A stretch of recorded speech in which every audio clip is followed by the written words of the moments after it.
রাধে রাধে বন্ধুরা, good morning. Welcome back to my channel. আশা করি তোমরা সকলে ভালো আছো, আমিও খুব ভালো আছি। তো দেখো, সকাল সকাল আমার গোপুসোনাকে ঘুম থেকে তুলছি। আর আজকে আমি একটু বেরোনোর ব্যাপার আছে আমার। তো তার জন্য আজকে আমি একেবারে ওকে সকালে দুপুরের ভোগ কিভাবে নিবেদন করি সেটাই তোমাদের সাথে আজকে শেয়ার করব। তো পুরো ভিডিওটা দেখতে থাকো, স্কিপ না করে, তো ভালো লাগবে। দেখো, ওকে আমি সকালবেলা ঘুম থেকে তুলে প্রত্যেক দিন এরকম কোলের মধ্যে নিয়ে একটু আদর করতে হবে, তারপর আমার বাবুর ঘুমটা ঠিক মতন ভাঙবে। তো দেখো, প্রথমে একটু কোলে শুয়ে নিলাম, তারপর দেখো বসিয়ে এই যে কোলে একটু ভালো করে নিয়ে আদর করে একদম গায়ে মুখে হাত বুলিয়ে দিতে হবে বাবুকে, তারপর বাবু খুশি। তো এইটা আমি প্রত্যেক দিনই করি। তো দেখো, আমার বাবু সোনাকে এখন ঘুম থেকে তুলে আগে ওর ঘুমের নিদ্রাটা কাটিয়ে নিলাম, যেহেতু স্নান করাবো। আর ঘুম থেকে তুলে আমি কখনোই স্নান করাই না। আজকে যেহেতু আমি একটু বেরোবো, তো তার জন্য দুপুরবেলা আমি বাড়িতে আসতে পারবো না, আস্তে আস্তে আমার বিকেল হয়ে যাবে। তো এর জন্য আমি ওকে একবারে সমস্ত কিছু রেডি করে কমপ্লিট করে সমস্ত গুছিয়ে গাছিয়ে রেখে তারপর আমার বেরোতে হবে। তো এর জন্য আমি ওকে আগে স্নানটা করিয়ে নিচ্ছি।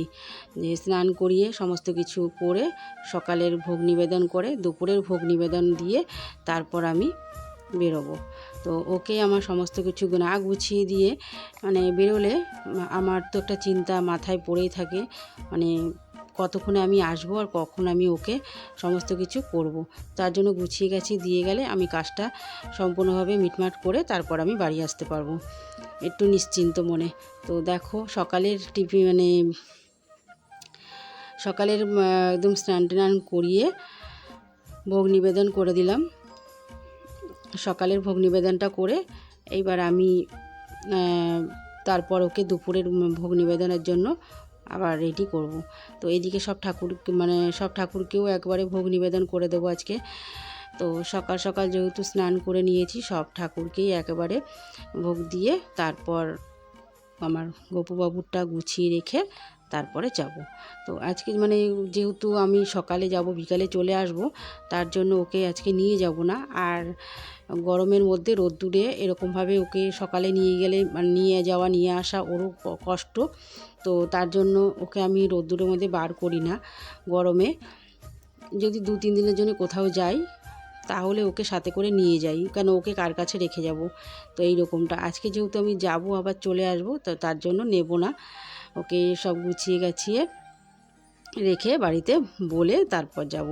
তো তার জন্য দেখো, আমি সকালবেলা একদম যেইভাবে পুজো করে আরতি করে নেয়, তো সেইটাই করে নিচ্ছি। কেন সকালবেলা আমি ওকে ঘুম থেকে তুলে আগে ওকে মুখ টুক ধুয়ে পরিষ্কার করে সকালের খাবার দিই, তারপর কিন্তু আমি বেলা হলে স্নান করাই।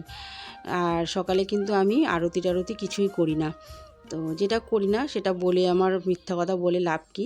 তো আজকে যেহেতু আমি একেবারে স্নান করে পুজোটা করে নিচ্ছি, তো একদম সমস্ত কমপ্লিট করেই পুজোটা তারপর আমি যাব। তো এই জন্য একেবারে সব একটু আরতিও করে নিলাম। তারপর দেখো, আমার বাবুকে তো হাতে ধরে একটু খাইয়ে দিতে হবে, নাহলে আমার বাবু কিন্তু খুব রাগ করে। আর দেখো, যে খাওয়াতে গেলাম জলটা, বিস্কুটটা হাত থেকে পড়ে গেল। তো যাই হোক, আবার বিস্কুটটাকে তুলে ওর হাতে সুন্দর করে দিয়ে যাব। আর ওর এই বিস্কুটটা হাতেই থাকবে।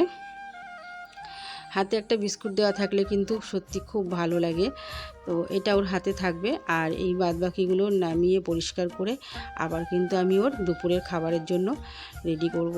তো এই যে দেখো, দুপুরের ভোগ এই যে খেজুর আমসত্ত্ব দিয়ে একদম সুন্দর করে এখানে ঢাকা দিয়ে রেখে, জলেও ঢাকা দিয়ে তুলসী পাতা দিয়ে ওকে বলে তারপর আমি কিন্তু বেরোবো। আর ওকে কিন্তু সমস্ত কিছু করে বলে তারপর যেতে হয়, না হলে ও কিন্তু খুব রাগ করে, কিছুই ছোবে না, কিছুই কিন্তু খাবে না। ওকে কিন্তু সুন্দর করে বুঝিয়ে তারপর যেতে হয়। তো এই যে দেখো, বলেই দিচ্ছি যে বাবু, তোমার সব খাবার এখানে রেডি করা আছে, তুমি কিন্তু খেয়ে নিও। আজকের ভিডিওটা কেমন লাগলে, ভালো লাগলে